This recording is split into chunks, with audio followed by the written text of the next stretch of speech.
guess the most notable thing about growing up in an Eichler is that I always thought that all my friends' houses looked weird.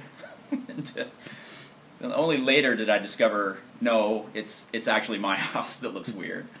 You know, my friends all lived in more traditional style houses, and you know, they had wooden banisters with upstairs, and they had small boxy rooms for each function of the house, and I just thought that was fascinating. That's great. They had laundry chutes, and you know, shingles on their roofs, and then I had this house that didn't have any of that stuff, and so you know, later I discovered I live in an Eichler. I grew up in a weird house. It probably gave me an interesting perspective on architecture from a young age.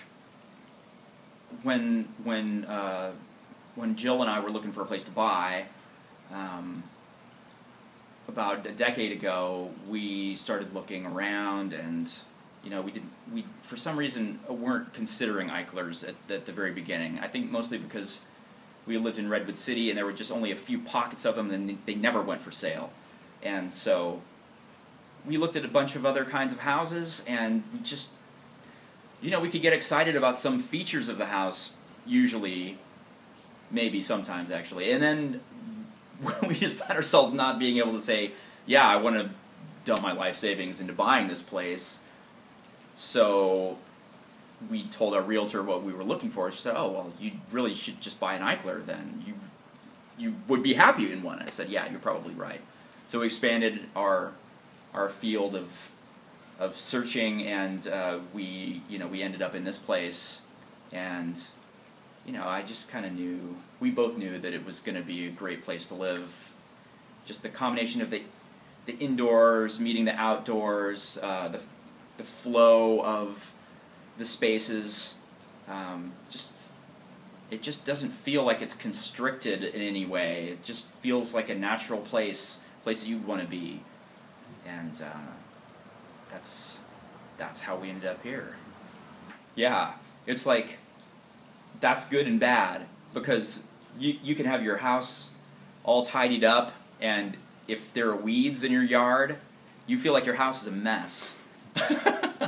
So it's like having the yard is just an extension of the interior of your house, and really that's a good thing. It's more of a good thing than a bad thing. There's a few days a year where I'm cursing the yard, and I'm just like, but really it's more of a good thing, because your sense of being inside the house is really more of a sense of being in a place, not necessarily indoors or outdoors. You're just in this place, and you know, I think probably a lot of people could benefit from building a smaller house on a normal sized lot for that reason.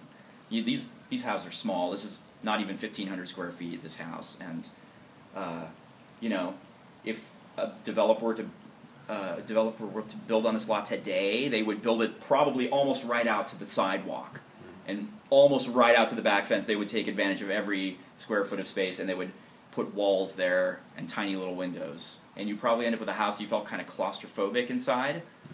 And this is a small house on a normal sized lot, but it feels big.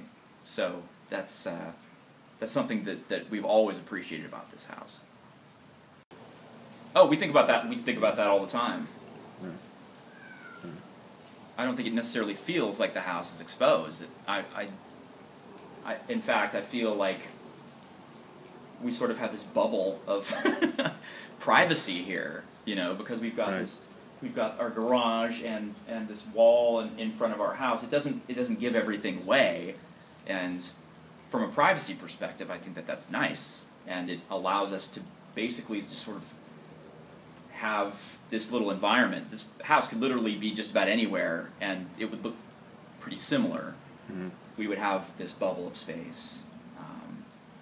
And then from the perspective of,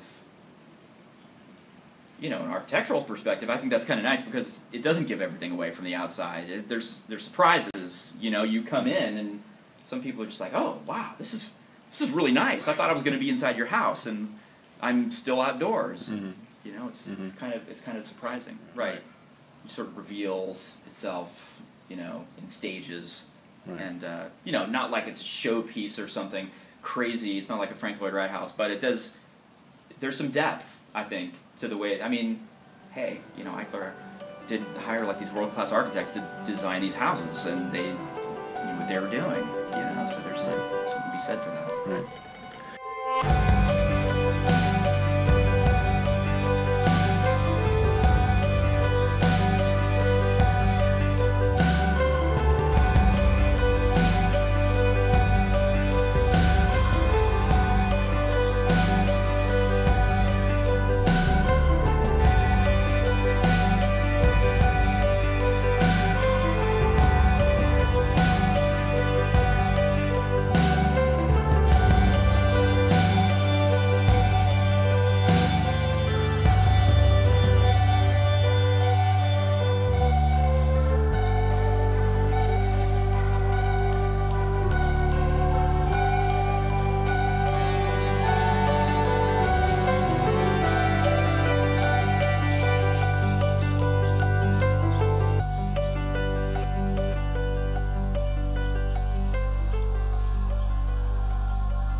I always thought that all my friends' houses looked weird. And only later did I discover, no, it's actually my house that looks weird.